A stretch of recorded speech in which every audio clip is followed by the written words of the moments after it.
normal, ya. Jadi fx berdistribusi normal, mu sigma kuadrat. Artinya apa? Rata-ratanya mu. Untuk normal saja kita akan kesulitan, ya. Maka dari normal itu kita buat menjadi normal standar, yakni kita menjadikan z menjadi normal 01. Jadi kalau kita ketemu z 01, maka itu distribusinya distribusi normal standar. Yang apabila kita cari itu tabelnya sudah ada di semua buku statistik, tabelnya ada, ya, tinggal dicari saja nilainya dengan menggunakan transformasi yang ada, ya. X menjadi z itu transformasinya adalah z x dan mu, ya, per sigma, di mana mu adalah rata-rata dan apa namanya, sigma adalah standar deviasinya. Jadi perubahan dari distribusi normal menjadi normal standar.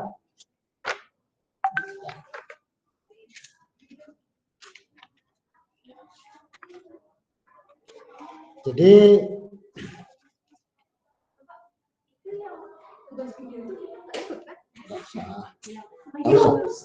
nggak usah. Terlalu banyak capek. Kami bantu skripnya. Sebagai contoh, ya, sebagai contoh.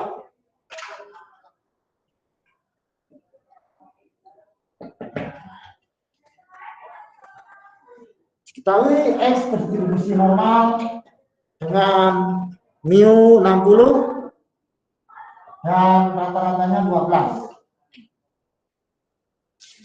Kita akan menghitung menjadi bentuk normal standar. Maka kita perlu transformasikan dari X itu menjadi Z.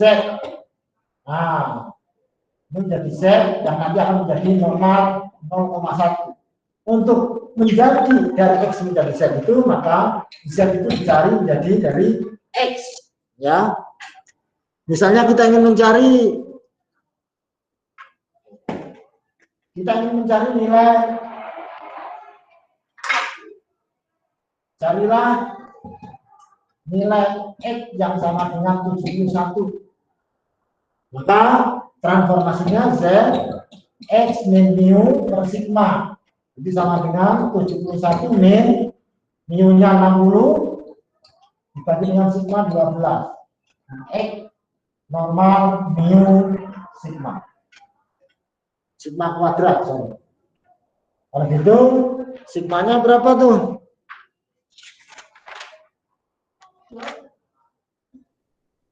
Sehingga hasilnya adalah 11/12 sama dengan 76. Sudah ketemu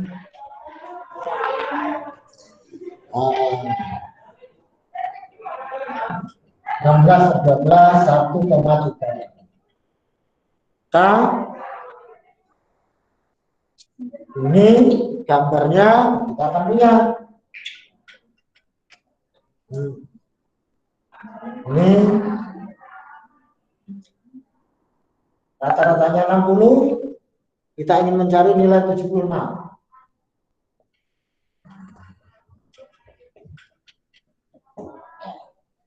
Ditransformasikan, ya.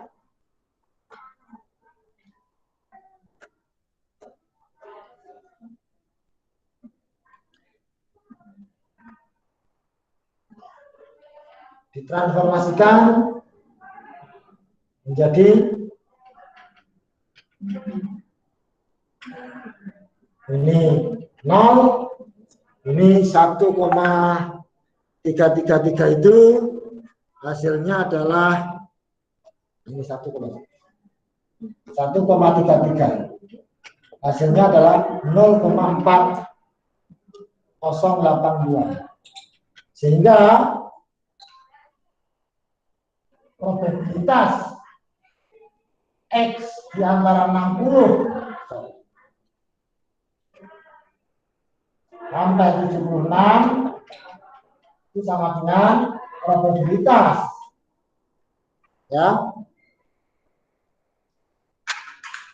0,4082. Sehingga probabilitas terjadinya ya, nilainya antara 60 sampai 76 itu sama dengan 0,4082. Itu tidak bisa dicari secara langsung dari sini. Nggak bisa. Orang matematika sendiri nggak bisa menyelesaikannya. Ya.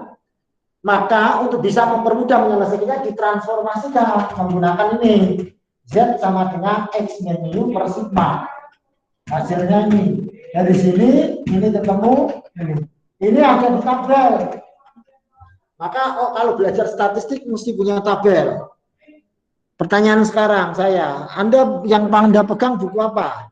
Anissa, Anda belajar buku statistik pakai buku apa? Anissa Nur. Buku ya, teksnya Pak. buku apa? Enggak buku apa-apa, Pak. Kalau nggak ada buku apa-apa, nggak bisa. Baca-baca.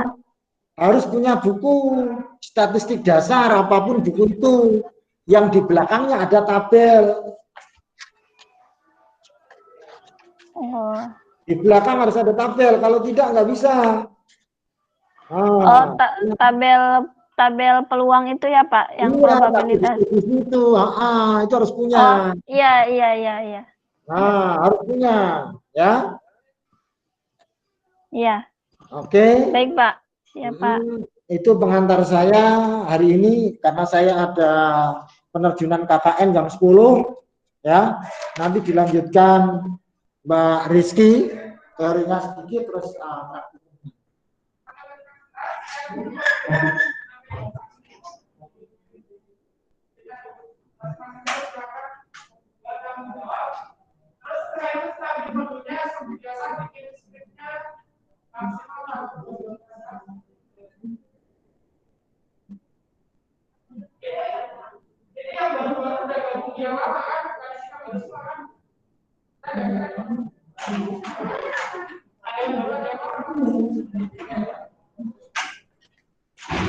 Ya, silakan nanti dilanjutkan. Hari ini fokus di distribusi normal. Cara membaca tabel. Ya. Akan belajar dengan Mbak Gigi cara membaca tabelnya untuk mendapatkan angka 0,4082. Ya, nanti kita akan bisa bilang akan ada berbagai permasalahan di situ. Ya, intinya adalah kalau sudah sampai distribusi normal maka harus bisa membaca tabel. Meskipun di dalam SPSS dia langsung muncul. Ya, di dalam praktikum nanti kita akan uji normalitas, itu menjadi sangat penting. Kenapa perlu uji normalitas? Karena kalau distribusinya sudah normal, dibawa ke normal standar, selesai permasalahannya. Intinya itu. Kenapa setiap kali kita penelitian, ya, teman-teman itu penelitian, mesti diuji datanya, normal atau tidak. Karena kalau normal selesai, mudah menyelesaikannya. Paham? Jelas ya? Oke? Mungkin saya... Iya, Pak. Nah, saya sampai di sini menemani Anda. Saya akan beralih untuk penerjunan KKN, ya. Dilanjutkan sama Mbak Kiki terkait bagaimana membaca tabel, ya. Terima kasih. Assalamualaikum warahmatullahi wabarakatuh.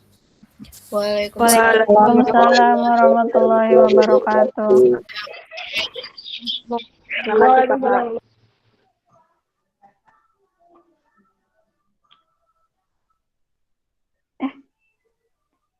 Aduh, yang tadi belum aku tulis ya semua ya. Yang terakhir yang P, yang nulis nggak kamu? Aku ada, Bet. Fotoin ya. Ya. Lur. Aku nggak bawa itu, nggak bawa laptop. Apa ini Mas Bagasi?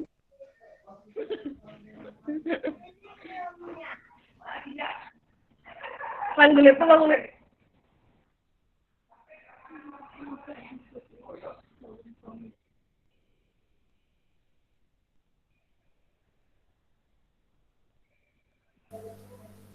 Kita lanjut ini ya, baca tabel normal ya.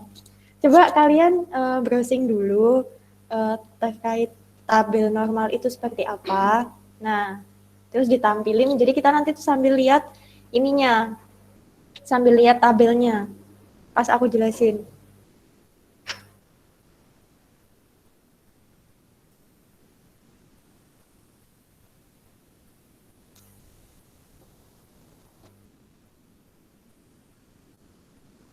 Mbak buka SPSS nggak, Mbak?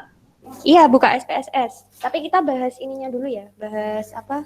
Cara baca tabelnya dulu. Habis itu baru kita ke praktikum.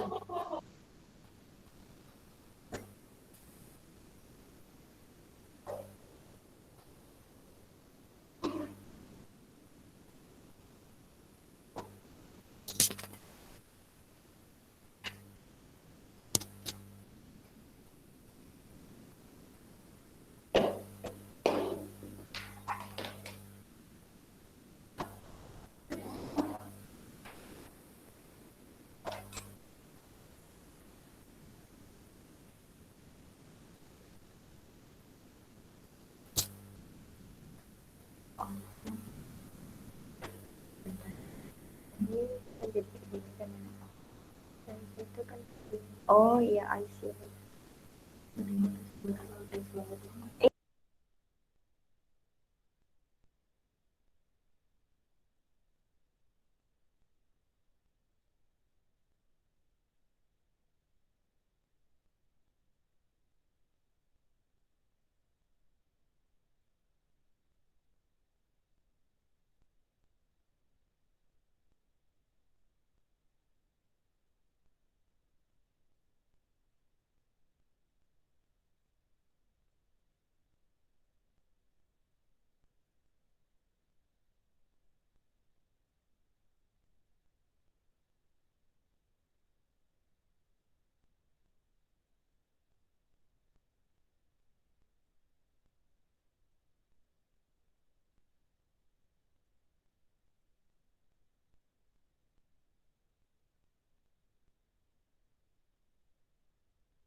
Oke, udah semuanya. Untuk apa tabel udah disiapin tabel ininya, tabel set score-nya.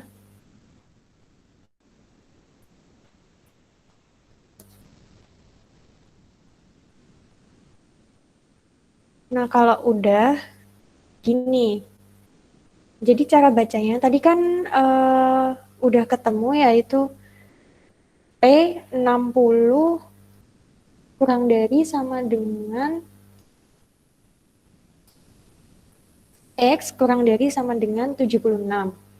Nah, terus habis itu ketemunya kan 0,4082. Oke, berarti untuk yang nulisnya gini.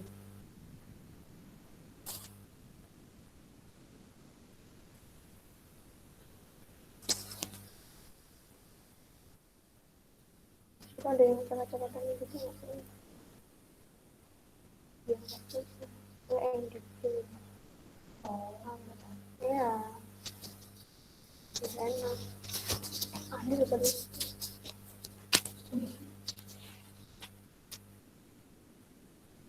Nah, kan gini tuh.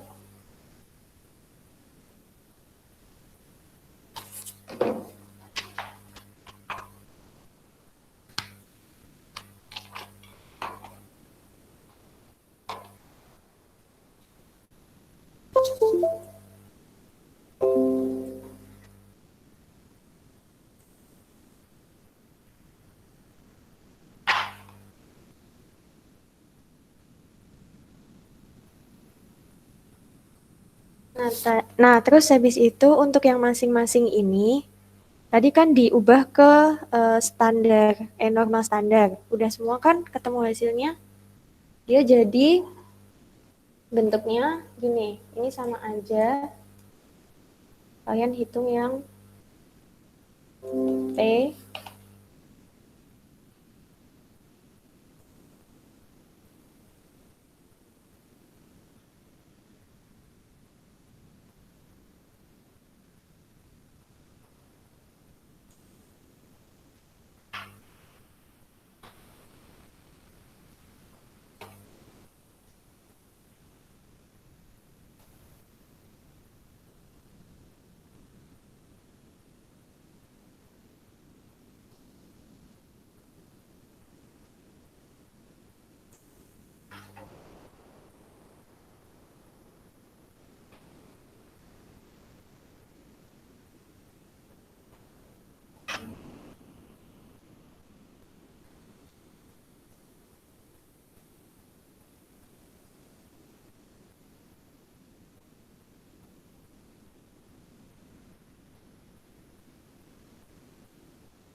Nah, terus habis itu ini diubah ke Z.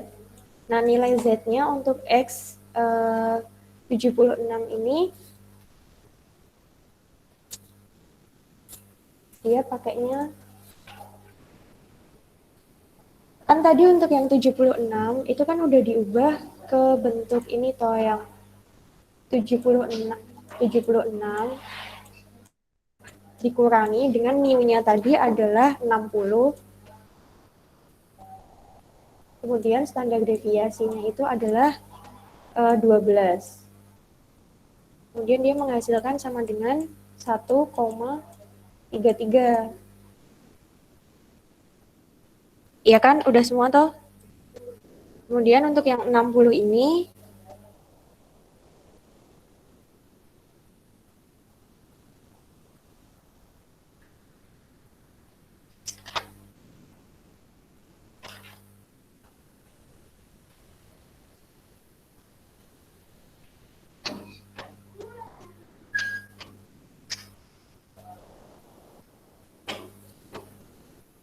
nah, jadi untuk baca tabelnya berarti gini, dia kan ketemunya 1,33.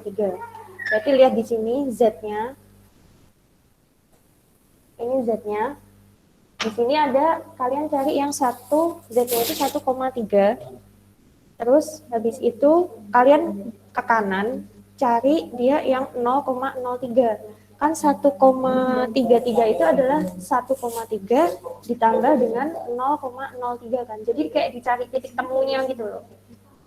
Paham nggak? Nah, ketemunya dia 0,4082. Paham nggak? Paham, Mbak. Oke, jadi ini titik temunya.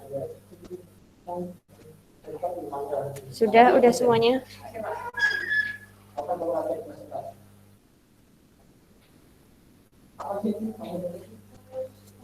Kalau udah kita ke praktikumnya ya. Coba dibuka dulu SPSS-nya.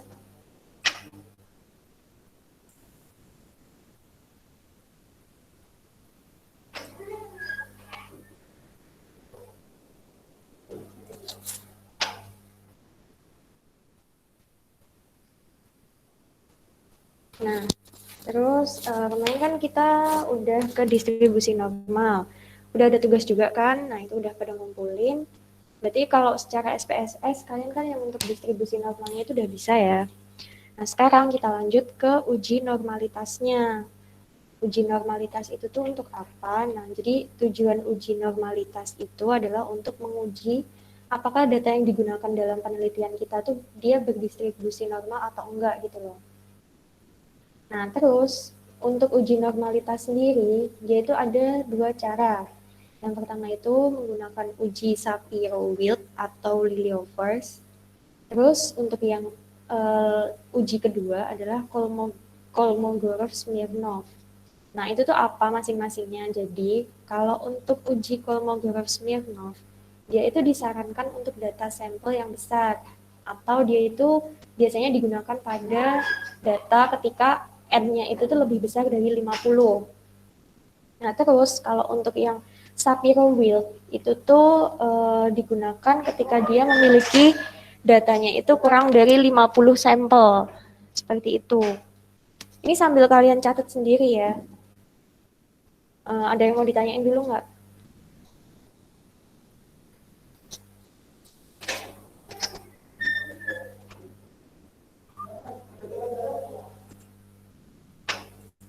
Mbak, data apa tadi Mbak belum ketulis Mbak? Gimana? Yang tadi ada data apa kata Mbak tadi? Maksudnya pengertiannya dari Kolmogorov-Smirnov sama Shapiro-Wilk.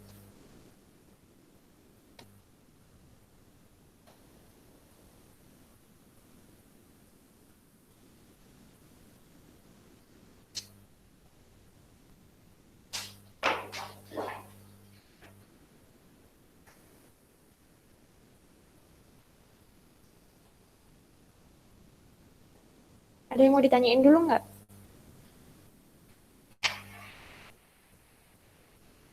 Kalau nggak kita langsung praktikum.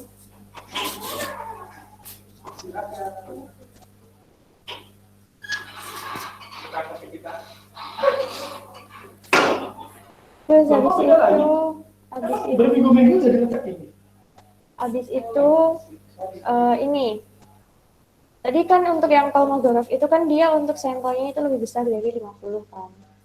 Nah, terus untuk yang Shapiro-Wilk dia itu kurang dari 50. Udah dicatat semua ya. Itu perbedaan dari dua sisi uji normalitas. Dia sebenarnya digunakannya sama aja. Digunakannya itu sama aja, cuma ya itu tadi penggunaannya itu kalau yang Kolmogorov untuk sampel besar, kemudian untuk yang Shapiro itu untuk yang sampelnya kecil, sebatas itu aja. Kemudian dalam uji normalitas itu kita ada dasar pengambilan keputusan. Jadi gimana kita tahu ketika kita menguji data, suatu data penelitian, nah dia itu berdistribusi normal atau enggaknya itu diketahui dari dasar pengambilan keputusan. Jadi gini, kalau misalkan kita udah pakai SPSS tuh untuk menguji suatu data penelitian kita. Nah, terus kemudian ketemulah nanti ada hasil akhirnya itu untuk signifikansinya. Nah, ketika signifikansi itu lebih besar dari nilai alfa atau biasanya itu ditentukan dia alfanya adalah 0,05. Nah, itu bisa ditarik kesimpulan bahwa data yang kita teliti bahwa data yang kita uji itu dia berdistribusi normal. Tapi kebalikannya, apabila signifikansi yang dihasilkan dia kurang dari 0,05, maka dia berdistribusi tidak normal. Seperti itu. Itu berlaku untuk kedua uji normalitas. Berlaku untuk Kolmogorov dan untuk Shapiro-Wilk. Paham? Ada yang mau ditanyakan dulu?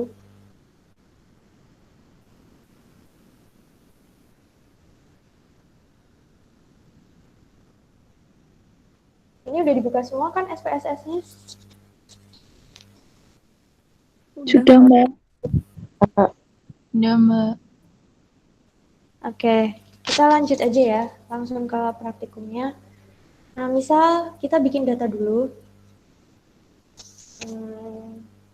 Kita pakai data ini.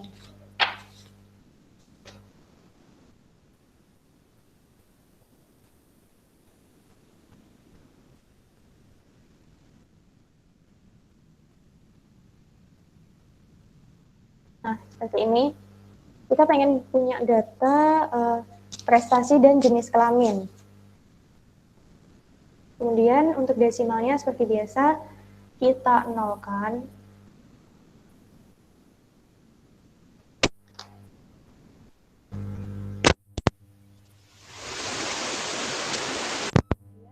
Untuk value-nya ini kita isi untuk yang satu, dia adalah laki-laki.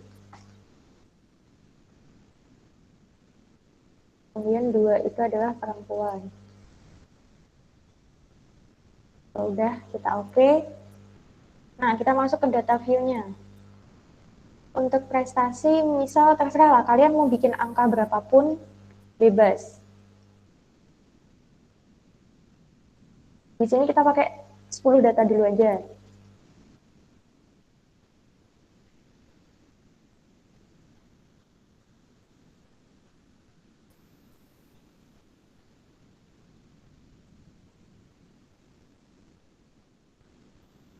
Kemudian jenis kelaminnya.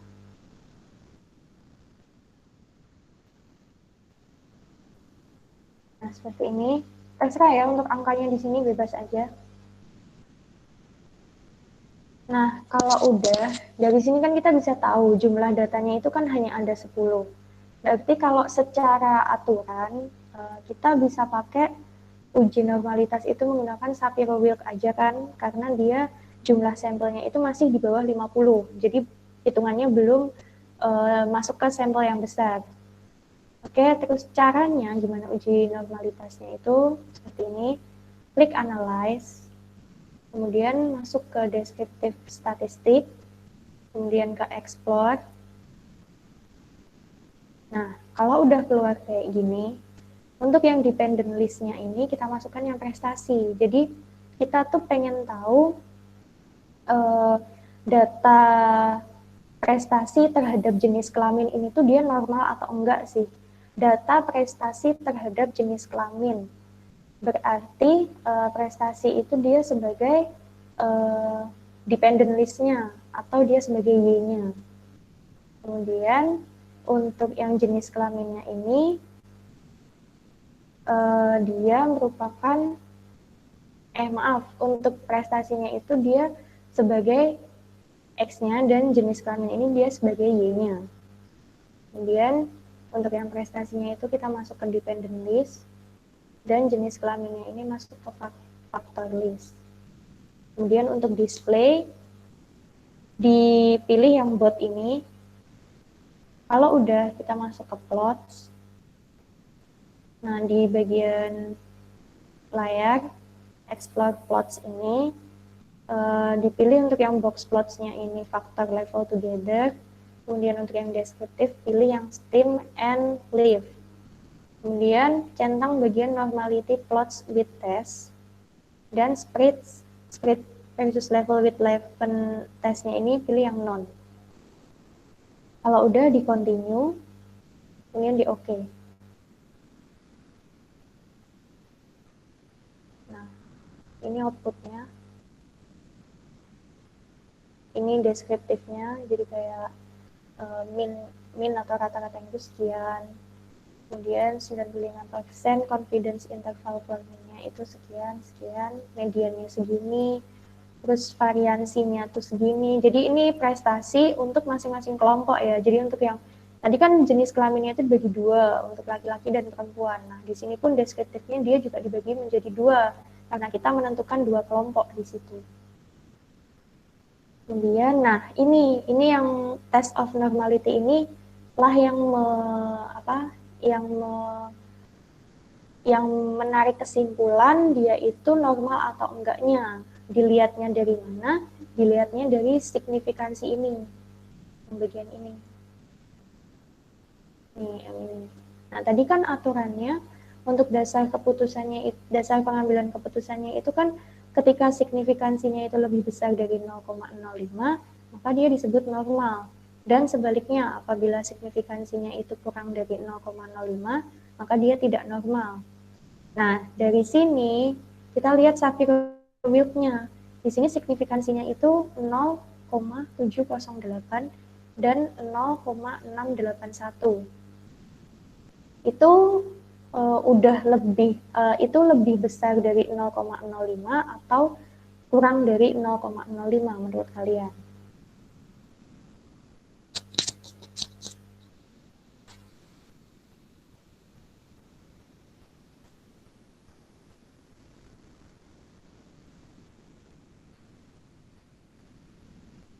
Ini nyebak semua kan?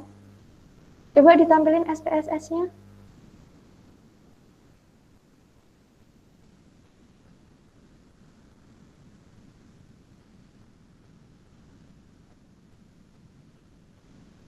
Ketinggalan, Mbak. Oke, coba tampilin dulu SPSS-nya.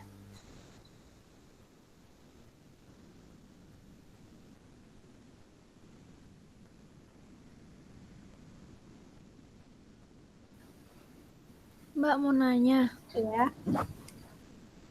Gimana? kok jenis kelaminnya nggak muncul ya, Mbak? Jenis kelaminnya nggak muncul. Iya, nggak bisa dipilih laki-laki perempuannya. Punya siapa ya tadi? Demara, Mbak. Demara ini ya? Iya. Ya, bentar. Coba nggak ditampilin?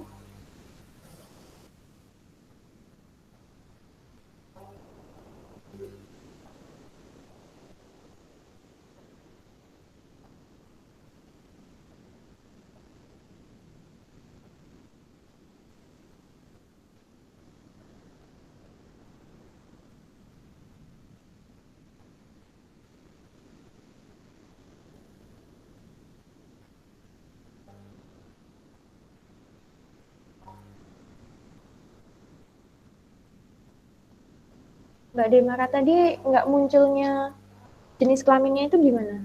Maksudnya di outputnya kah atau di mananya?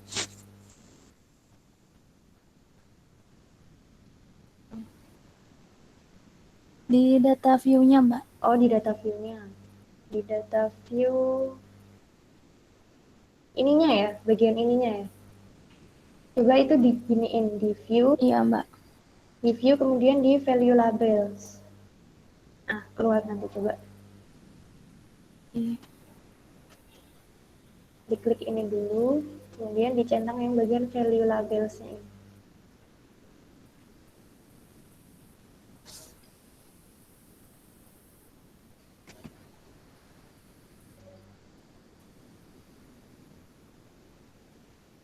Sudah? Udah ada, Mbak. Udah bisa kan? Oke. Oke. Udah. Nah, terus iya, Makasih, Mbak. sama-sama. Oke, terus yang lainnya coba diliatin dong itunya SPSS-nya.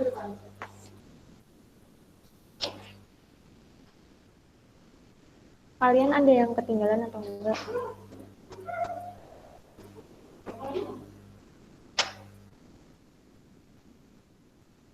Halo, ini yang lain mana ya? Mbak, boleh lihat di variable view-nya nggak, Mbak? Ini. Ada yang mau ditanyain? Bentar Mbak, belum kelihatan. Oh, enggak Mbak, mau lihat itunya. Oh, Value yang jenis kelamin saya belum dikasih. Ya, belum dikasih itu. oh ya.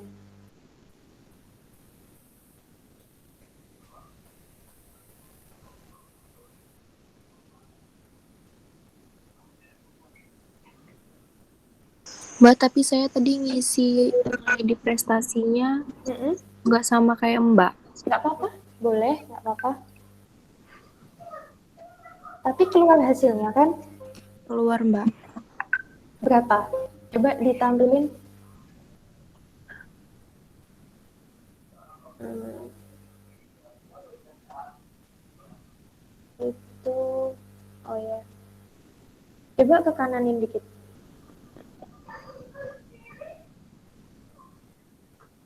Ke bawah, itu masih yang, nah bawahnya itu. Lagi bawah lagi, sampai test of normality-nya.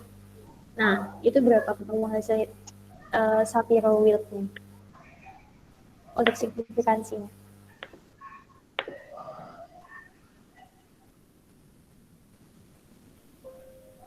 Kira-kira normal atau enggak itu ketemu hasilnya?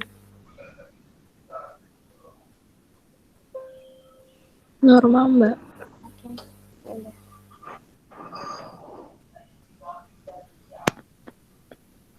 Ada lagi nggak yang mau ditanyain?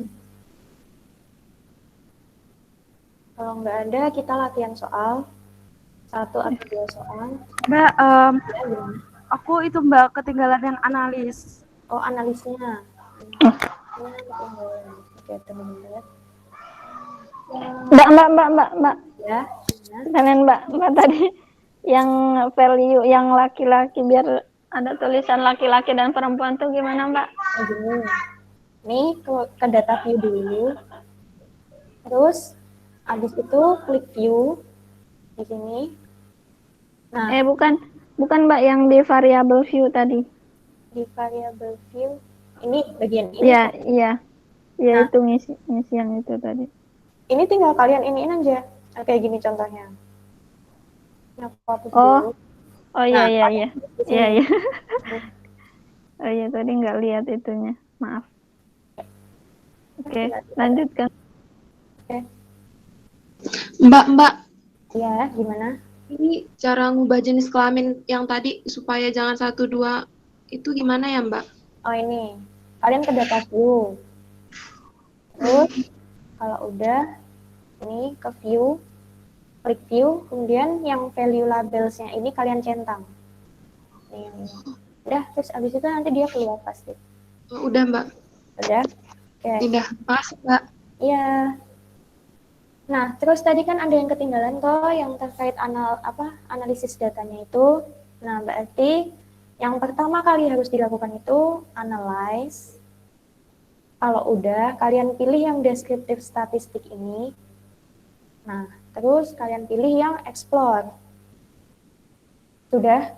Ada yang ketinggalan lagi nggak? Udah Mbak. Oke. Kalau udah, diklik explore-nya. Nah, tadi pasti untuk prestasi sama jenis kelamin itu tadinya ada di sini. Nah, untuk yang prestasi kalian masukkan ke dependent list-nya. Kemudian untuk yang jenis kelaminnya kalian masukkan ke faktor list-nya. Sudah? Udah Mbak. Nah, terus untuk display-nya di sini pilih yang bold. Biasanya di sini dia udah otomatis kepilih yang bold sih. Nah, kalau udah, kalian ke plots, pilih yang ini, diklik, akan muncul seperti ini kan.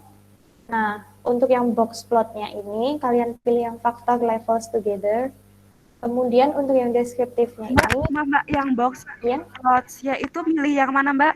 yang factor levels together. Yang ini, yang paling atas. Terus, untuk yang deskriptifnya, kalian pilih yang stem and leaf. Sebenarnya ini keduanya dicentang nggak masalah sih kalau memang diperlukan histogram. Terserah kalian mau coba dicentang biar tahu hasilnya kah atau gimana, terserah kalian. Terus kalau udah, untuk yang normality plots with testnya ini dicentang juga. Kemudian untuk yang spread versus level with level test ini didiamkan aja, dia biasanya udah otomatis keisi yang non. Nah, kalau udah keisi semua kayak gini, persis kayak gini, kalian continue. Kemudian di OK. Nanti dia keluar hasil seperti yang tadi aku tampilkan. Kayak gini. Ini mulai dari sini hasilnya, mulai dari yang explore ini sampai dengan ke bawah. Nah, ini kayak key plot of prestasi ini dia tuh kayak apa sih, persebaran datanya gitu. Nah, ini nih box plotnya kayak gitu. Tapi kita lihat dia normal atau enggaknya berdasarkan sama hasil yang ini. Nah, output yang ini, yang test of normality-nya, dan dilihat dari nilai signifikansinya. Nah, jadi gini, DF di sini itu tanda DF, kolom DF di sini itu dia menunjukkan derajat kebebasannya data tersebut, atau bisa dikatakan dia banyaknya data. Jadi untuk yang tadi kan kita pengen tes tuh yang masuk di yang masuk di dependent list tadi, yang di bagian depan, di bagian analis tadi. Nah, kita kan pengen tahu data prestasi atau variabel prestasi itu dia berdistribusi normal atau enggak kan. Nah, jadi di sini dia yang bakalan keluar itu di bagian test of normality-nya itu ya cuman prestasinya aja. Terus di sini jenis kelamin, karena kita tadi kan menentukan 2 kelompok, jadi dia akan keluar masing-masing. Nah, statistiknya, DF-nya, signifikansinya itu akan keluar masing-masing. Nah, untuk DF di sini dia itu adalah jumlah atau banyaknya laki-laki dalam variabel prestasi. Makanya di sini dia 5, di sini dia juga 5. Begitu juga di Shapiro-Wilk-nya. Di sini juga 5, sini juga 5. Nah, untuk signifikansinya ya sudah. Kalau misalnya kalian tadi kan udah tahu tuh, untuk yang Kolmogorov itu kan untuk sampelnya lebih besar dari 50. Kemudian Shapiro-Wilk itu untuk yang kurang dari 50. Nah, kebetulan untuk tes di SPSS itu uji normalitasnya itu dia pasti keluarnya akan langsung bersamaan Kolmogorov dan Shapiro-Wilk-nya. Nah, dari situ kalau misalnya kalian derajat atau banyak sampelnya dari data yang kita teliti itu lebih besar dari 50, nah berarti kita otomatis pakai yang Kolmogorov ini. Jadi kita cukup lihat yang Kolmogorov aja. Untuk yang Shapiro-Wilk-nya itu didiamkan aja atau tidak usah dilihat. Gitu. Jadi kita tarik kesimpulannya itu dari yang Kolmogorov. Patokannya itu ada di sampelnya. Kayak gitu. Paham ya? Mbak, kalau misalnya kita saya tahu itu normal atau enggaknya dari mana dilihatnya? Dari ini signifikansinya. Jadi kalau misalnya signifikansinya itu lebih besar dari 0,05, ya dia dikatakan pasti normal gitu. Ini Berarti kan kalau lebih kecil berarti itu nggak normal ya? Iya gitu. Itu patokannya. Jadi kayak ada dasar keputusannya itu dari situ. Dilihatnya dari nilai signifikansi. Nah, ini kan kalau misalnya karena kan kita datanya itu cuma jumlahnya 10 toh. Nah, kalau 10 ya udah berarti kita cukup pakai yang Shapiro-Wilk-nya ini aja. Untuk yang Kolmogorov-nya ini nggak usah dilihat. Kita patokannya lihatnya dari signifikansi si Shapiro-Wilk-nya. Di sini kan signifikansinya untuk yang untuk variabel prestasi pada jenis kelamin laki-laki itu kan dia 0,708. Nah, 0,708 itu kan dia udah lebih besar dari 0,05 kan. Itu artinya data prestasi pada jenis kelamin laki-laki itu dia udah normal, berdistribusi normal. Kemudian untuk yang perempuan dia 0,681, di mana dia pun juga sudah lebih besar dari 0,05.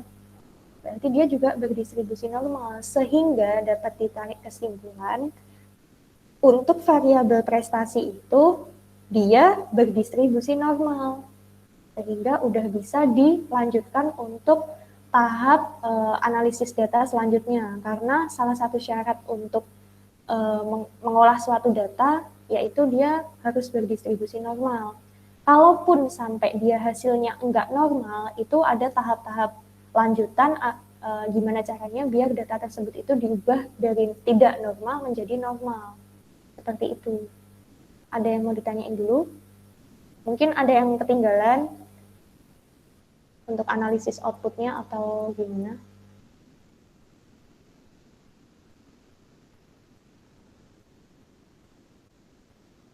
Halo, ada yang mau ditanyain nggak? Kalau enggak, kita lanjut. Belum, Mbak. Lanjut, Mbak. Oke. Kalau gitu kita latihan soal ya sekarang. Tapi beneran udah paham ya untuk yang mulai dari analisis, mulai dari tahap awal analisisnya sampai dengan interpretasi atau gimana caranya kita tahu dia normal atau enggaknya udah paham lah ya. Nah, sekarang kita latihan soal ini. Coba dikerjakan soal ini.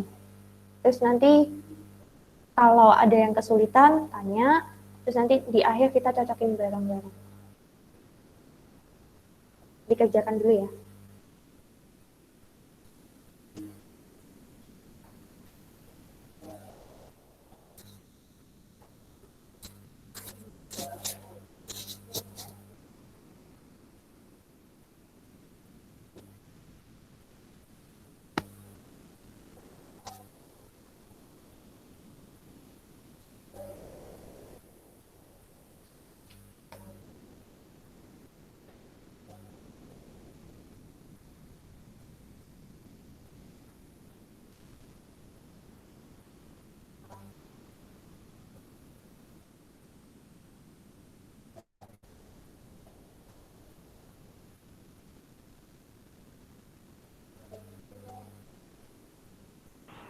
Mbak, soalnya yang mana ya? Ini. Menurut kalian ini dibikinnya kayak gimana? Biar paling gampang.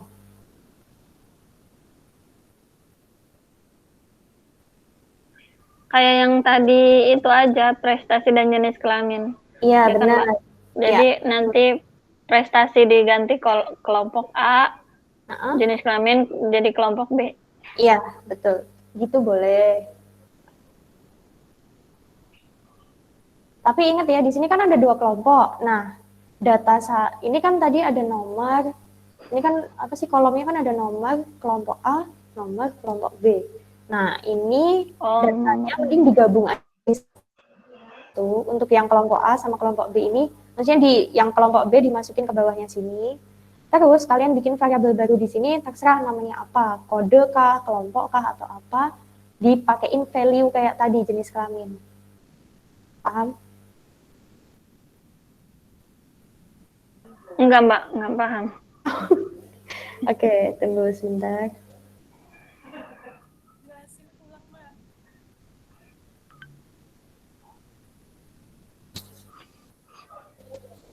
Jadi gini, ini kan datanya kan bentuknya kayak gini ya. Kalian kan susah tuh kalau misalnya mau nulis di SPSS-nya tuh kayak gimana. Nah, biar gampang, kalau kalian ketemu contoh soal seperti ini atau soal-soal besok pas waktu ujian tengah semester, nah itu ya udah berarti data kelompok B ini, nih yang ini, kalian cut, masukin ke ini, kayak gini. Nah, tinggal nanti di sini kalian pakai apa ya, kata-kata kode kah atau apa untuk menandai bahwa untuk data 1 sampai dengan 6 ini dia masuk di kelompok A. Kemudian data 7 sampai dengan 11 ini dia masuk di kelompok B. Kan sama persis tuh dibikin kayak tadi tuh.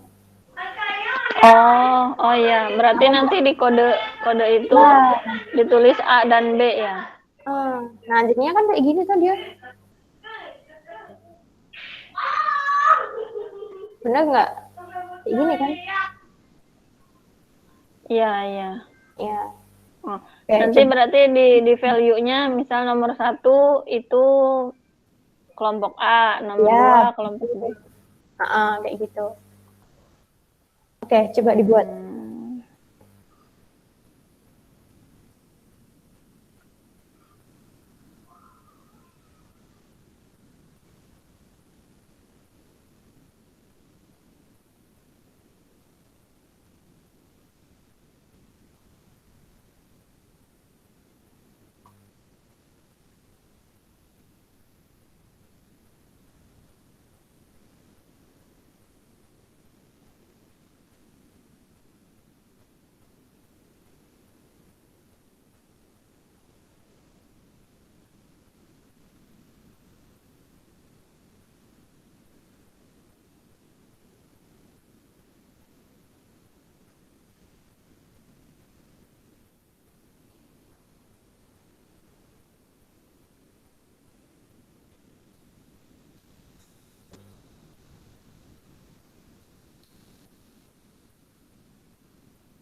Ada yang udah selesai?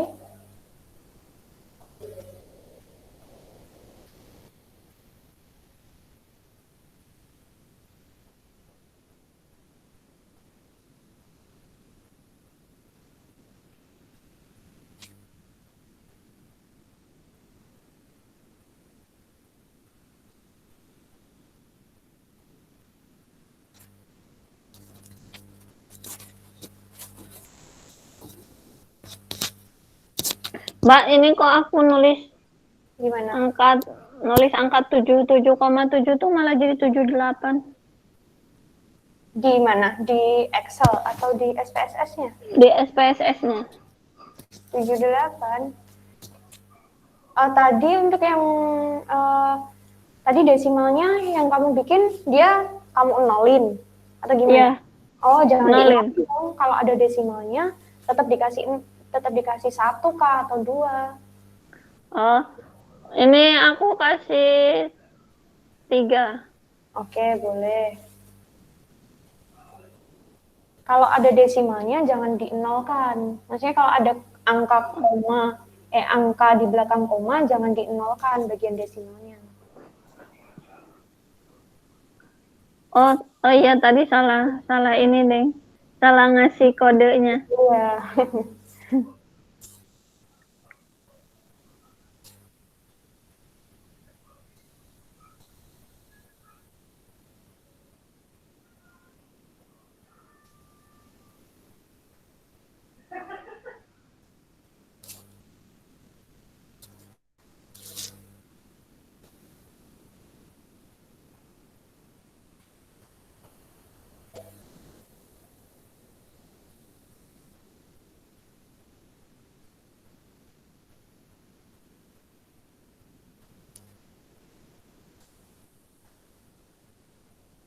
Kasih soalnya Mbak, screen soal. Oh ya, bentar. Ini.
Mbak, Iya, gimana?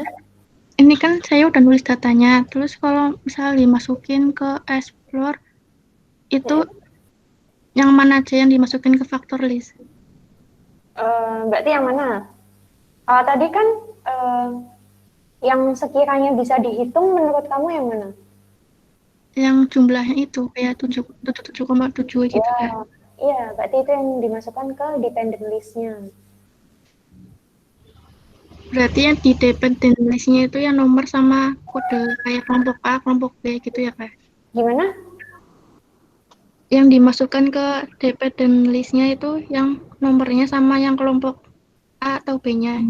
Enggak, yang kelompoknya itu masuknya ke factor list-nya. Berarti ada 2 ya, Kak? Factor Iya, list-nya. faktor list-nya kan berarti gini tuh. Tunggu sebentar.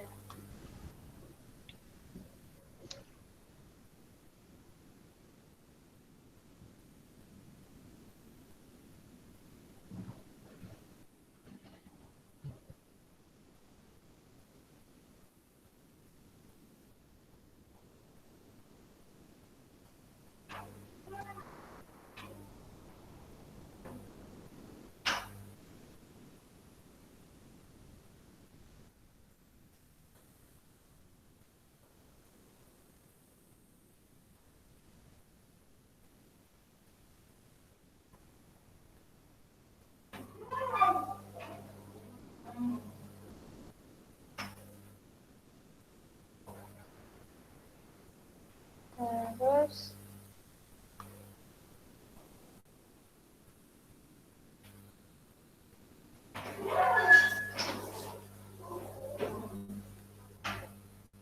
nah kayak gini, terus kan dia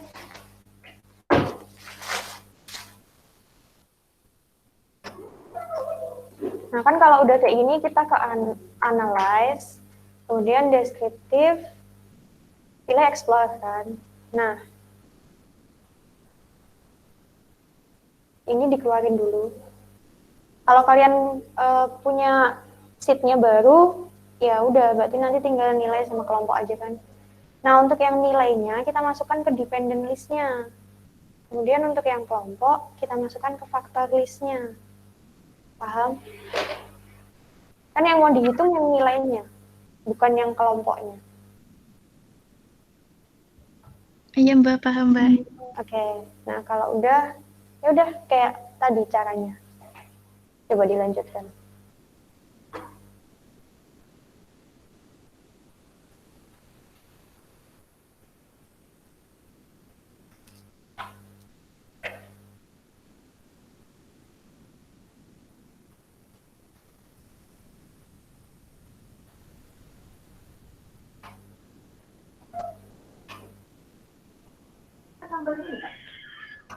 Enak masih. Mbak, kayak gini bukan, Mbak? Mana? Ini Tunggu. Anissa. Kok blur ya? Belum. Bentar, Mbak. Belum fokus kayaknya. Oke.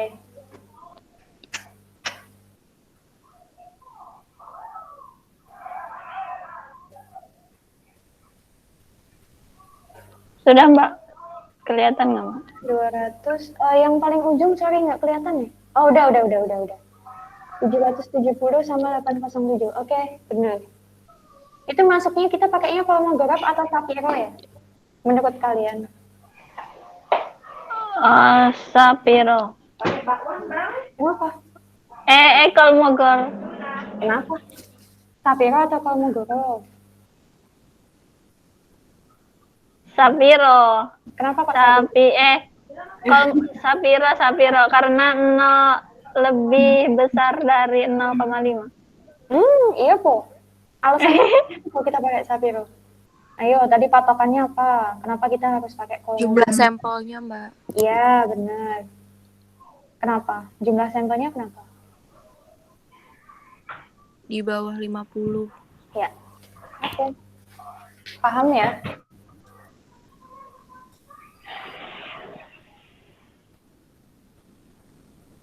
Oke. Ada lagi nggak yang ketinggalan? Udah ketemu semua tuh hasilnya? Mbak Kiki, Iya, gimana? jalan Mbak. Ketinggalannya di mana?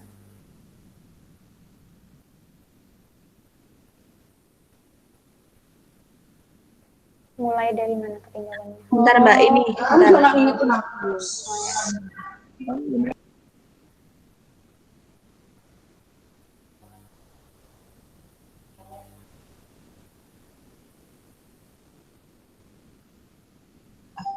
Mbak yang coba liatin yang presentasinya Mbak Ki itu Mbak yang di kelompok itu di sampingnya kok ada itu ya Mbak ya.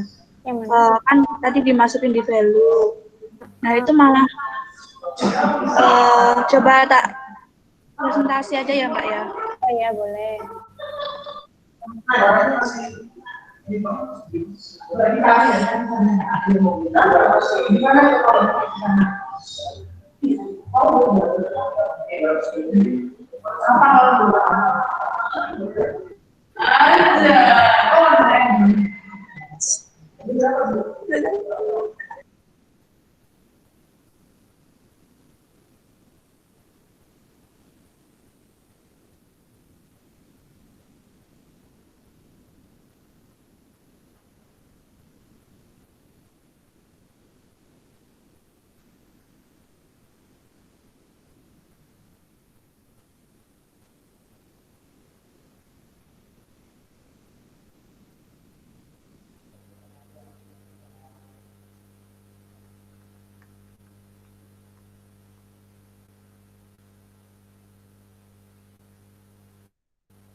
Gimana?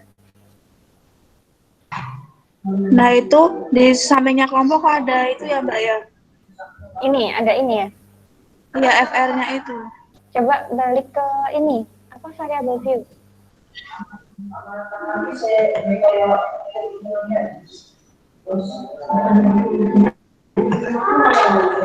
Yang variable view Mbak. Coba ke variable view dulu.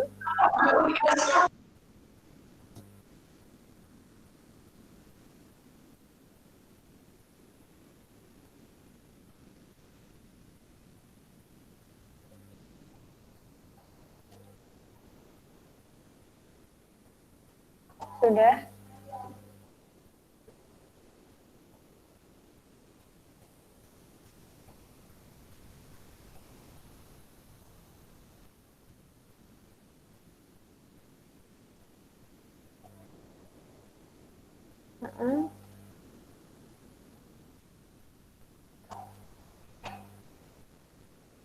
Bentar Mbak. Iya, nggak apa-apa.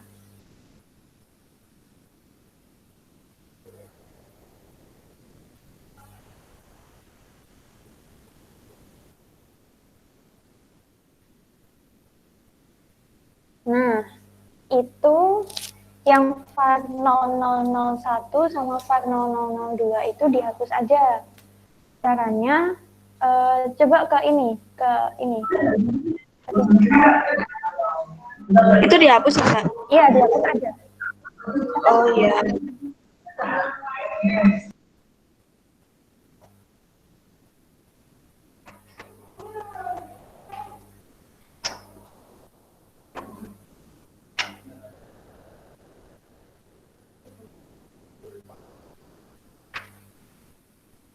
Nah, ya dihapus.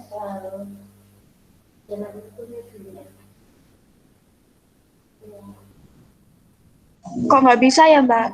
Oh, nggak bisa. Tunggu. Bentar.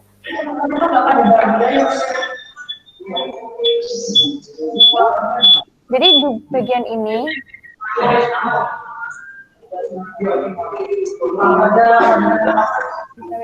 bagian yang ini, diklik kanan. Klik kanan. Oh iya Mbak.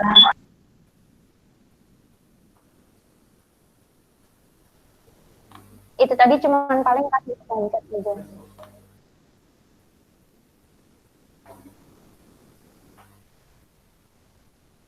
Ada lagi yang mau ditanyain? Udah semua ya? Semuanya nyoba ya?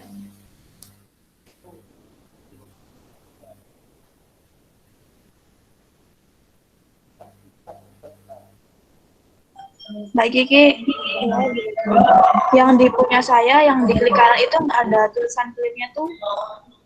Iya tuh. Iya, Mbak. Di sininya loh, Dek. Di sini. Di bagian sini. Lihat. Di bagian nomornya ini. Walah, iya Mbak. Udah ada? Udah Mbak, makasih Mbak. Oke. Udah. Makasih ya Mbak. Udah keluar hasilnya kok tapi Mbak Mareta? Gimana Mbak? Udah keluar hasilnya?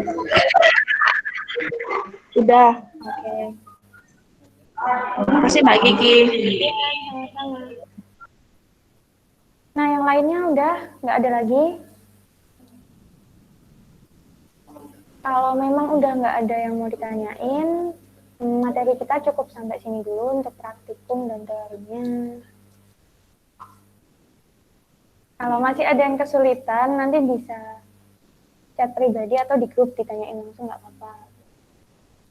Nah, nanti dapat soal. Setelah ini aku kirim lagi di Google Classroom terkait soal-soalnya. Udah, nggak ada yang mau ditanyain? Mbak, cara ngitung manualnya tadi loh, Mbak. Cara ngitung manualnya. Ngitung manualnya itu tadi kan apa sih X-nya itu misalnya kalian udah diketahui. Tadi kan udah dibikinin soal sama Kak Gi ya? Iya, tapi belum paham. Belum paham. Tadi udah ditulis soalnya. Nggak kelihatan tadi tuh Mbak, yang paling atasnya sih. Udah aku bikinin, coba ya. Ini aku tulisin soalnya, sambil kalian ini ya, kalian tulis manual.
Sorry.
Nah, terus jadi kita kan pengen cari ini loh. Di sini kan untuk cara ngitung manualnya tuh gini.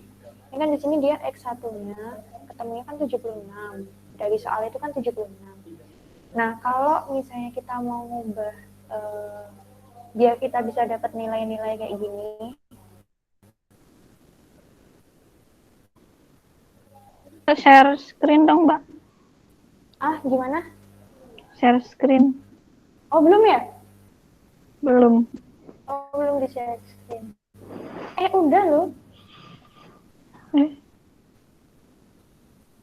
Coba dicek koneksinya.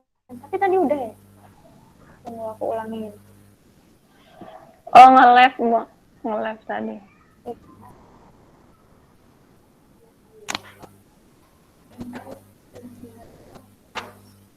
Nah, ini kan soalnya misal kayak gini ya, yang ini yang nomor 2.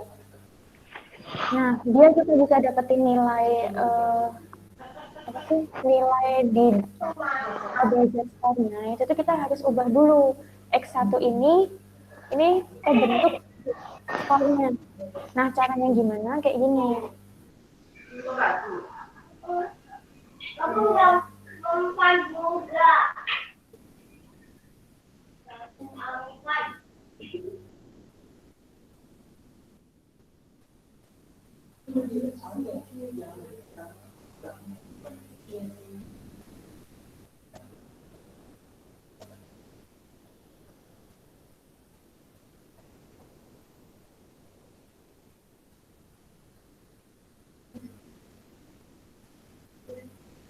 Nah, caranya itu jadi Z1 ini kan mau kita ubah dulu ke nilai Z-score. Rumusnya kan X min Mu dibagi dengan 16. Biasi kan? Oh iya. Nah, itu kan rumusnya. Nah, ya udah kita masukin aja. X-nya itu berapa? X-nya itu 76. Kemudian dikurangi sama mu-nya itu berapa? 60. Terus habis itu dibagi dengan standar deviasinya itu adalah 12. Nah, ketemu hasilnya berapa? 1,33. Nah, 1,33 kan? Ya. Nah, 1,33 inilah yang bakalan kita cari di tabel Z-score-nya. Nah, jadi di sini tadi kan 1,33. Nah, 1,33 itu kan dia 1,3 ditambah dengan 0,03. 0,3. Ya. Nah, kita lihat di sini. Nah, kalian cari ke sini, ini di bawah dulu, kalian ke bawah dulu. Nih, ketemu 1,3. Kemudian kalian belok ke kanan. Kanan itu cari di sini 0,03. 0,3. Nih, ini kan ketemu dia 0,4082. Inilah hasilnya. Jadi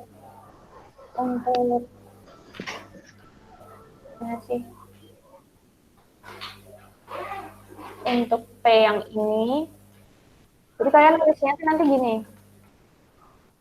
Ini sama dengan 4082. Tadi ya didapatnya dari sini tadi, dari tabel Z-score-nya. Kayak gitu. Paham? Oh ya, bikin kurvanya. Gimana? Kurvanya, Mbak. Kurvanya itu berarti ini, apa namanya? Kurvanya itu dibentuk dari yang ini sih. Dari yang mu-nya 60 sama ininya 76. Nanti aku fotoin di grup. Oh iya. Baik, Mbak. Ada lagi nggak yang mau ditanyain? Tidak, Mbak. Cukup, Mbak. Oke. Untuk yang lainnya udah ya? Udah paham semua kan? Udah, Mbak. Oke. Nah, kalau udah kita tutup dulu ya. Maaf kalau masih ada banyak kurang penyampaiannya baik dari saya dan Pak Sugi tadi. Saya tutup. Assalamualaikum warahmatullahi wabarakatuh. Waalaikumsalam warahmatullahi Terima kasih wabarakatuh. ya, Mbak. Terima kasih Mbak Kiki. Terima kasih Mbak Kiki. Mbak. Terima kasih Mbak Kiki.